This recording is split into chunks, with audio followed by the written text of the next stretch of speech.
Ayo, kalian sudah cuci tangan belum? Kalau belum, cuci tangan dulu ya, agar kuman dan bakteri tidak masuk ke tubuh kalian. Sehat sekarang bukan hanya untuk kalian, tapi juga demi orang-orang di sekitar kalian. Oke, kalau sudah, kita lanjut videonya. Assalamualaikum warahmatullahi wabarakatuh. Baiklah anak-anak sekalian, sebelum kita memulai pelajaran, mari kita berdoa dulu. Berdoa sesuai agama dan keyakinan masing-masing. Harapannya semoga kita semua mendapat ilmu yang bermanfaat. Berdoa mulai. Bismillahirrahmanirrahim. Raditu billahi rabban wa bil islami dinan wa bi Muhammadin sallallahu alaihi wasallam nabiyyan wa rasulan. Rabbi zidni ilma warzuqni fahma.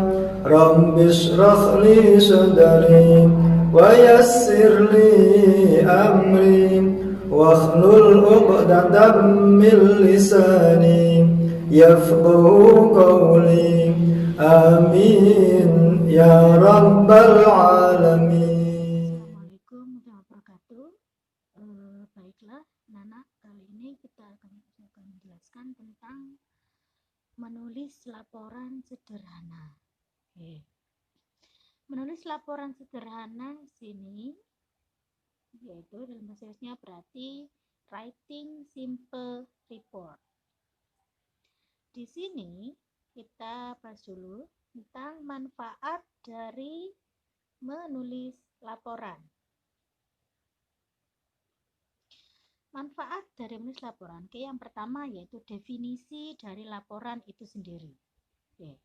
Laporan adalah suatu bentuk penyajian fakta atau penyajian data tentang suatu gejala, fenomena atau kondisi suatu keadaan yang disajikan berdasarkan hasil analisis objektif atas fakta-fakta dan data-data. Oke. Jadi laporan itu digunakan sebagai laporan atau berupa bentuk fisik, bisa berupa foto dan kemudian berupa data-data itu tadi, entah itu berupa tabel, grafik gitu penyajiannya, atau berupa video. Oke. Berikut ini manfaat dari suatu laporan, yaitu yang pertama, sebagai dasar acuan untuk menentukan suatu kebijakan oleh pimpinan. Nah, berarti kalau misalkan pada sebuah instansi, jadi laporan tersebut digunakan sebagai pedoman atau acuan. Misalkan pada sebuah instansi mempunyai laporan keuangan. Nah, itu bisa digunakan sebagai acuannya atau acuan dalam pelaporan keuangan per bulannya. Oke. Atau patokan dari kebijakan oleh suatu instansi. Yang kedua, yaitu sebagai bahan dan dasar penyusunan program maupun rencana yang akan dilakukan ke depannya.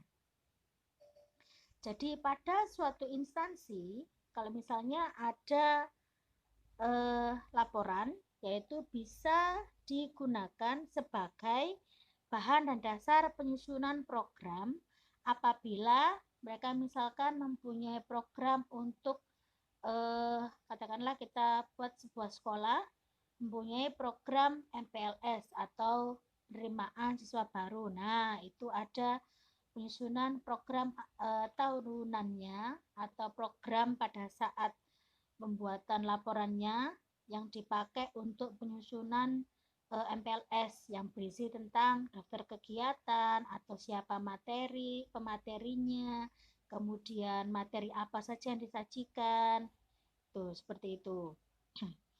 Yang nomor 3, untuk mengetahui proses sekaligus perkembangan maupun peningkatan suatu program atau kegiatan yang telah dilakukan.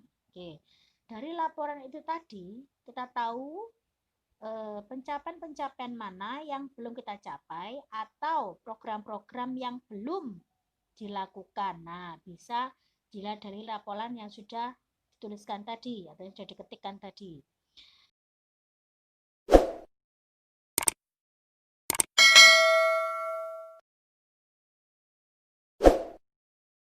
Kemudian yang keempat, yaitu sebagai sarana informasi yang digunakan untuk langkah atau kebijakan di masa datang. Oke, saya contohkan yang tadi.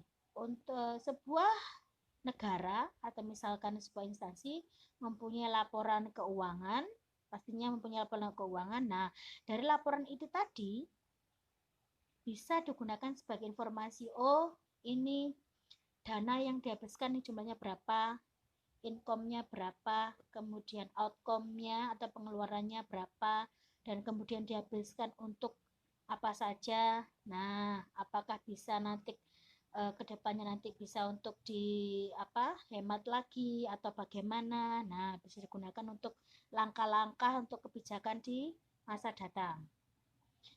Kemudian di sini ada beberapa jenis laporan, yaitu laporan ilmiah dan laporan teknis. Untuk laporan ilmiah, ini disusun menggunakan tahapan-tahapan berdasarkan teori, pendapat pakar atau ahli, serta menggunakan metode ilmiah, berdasarkan standar dan validitas dan juga disepakati oleh kalangan ilmuwan. Oke, jadi apabila kalian ingin membuat laporan, bisa menggunakan atau mengutip ahli juga atau pakar, oke, dari beberapa referensi yang kalian dapatkan dari bisa misalnya dari media online, misalnya dari Google atau kemudian dari buku atau yang ada di referensi yang ada di perpustakaan itu. Yang kedua yaitu laporan teknis. Laporan teknis adalah laporan tentang hal-hal yang bersifat teknis penyelenggaraan suatu badan atau institusi, dan laporan ini digunakan berdasarkan atau dibuat berdasarkan data yang objektif atas suatu masalah dan memenuhi kaidah-kaidah yang ilmiah. Oke, berarti bersifat teknis, berarti bisa juga melalui langkah-langkah laporan teknisnya yang dibuat oleh suatu badan atau institusi dari kegiatan yang ada. Misalkan saya tadi mencontohkan kegiatan yang ada di sekolah, misalnya kegiatan penerima mahasiswa baru atau kegiatan MPLS itu tadi. Nah, itu bisa dikatakan sebagai laporan, sebagai contoh laporan teknis. Oke. Kemudian yang berikutnya yaitu ciri-ciri laporan. Ada beberapa hal. Yang pertama yaitu ringkas. Dalam laporan tersebut, semua hal yang dikemukakan harus ringkas dan sederhana, intinya to the point. Tapi padat serta tetap relevan atau berhubungan, sehingga pembaca atau penerima laporan dapat menerima dan mengerti atas laporan yang dibuat. Oke. Yang kedua yaitu lengkap. Laporan dibuat dengan sempurna tanpa cacat, sehingga pembuatan laporan akan benar-benar berkualitas. Kelengkapan ini biasanya dilihat dari segi kepustakaan atau referensi, data lapangan, dan lain sebagainya. Yang C yang ketiga, logis.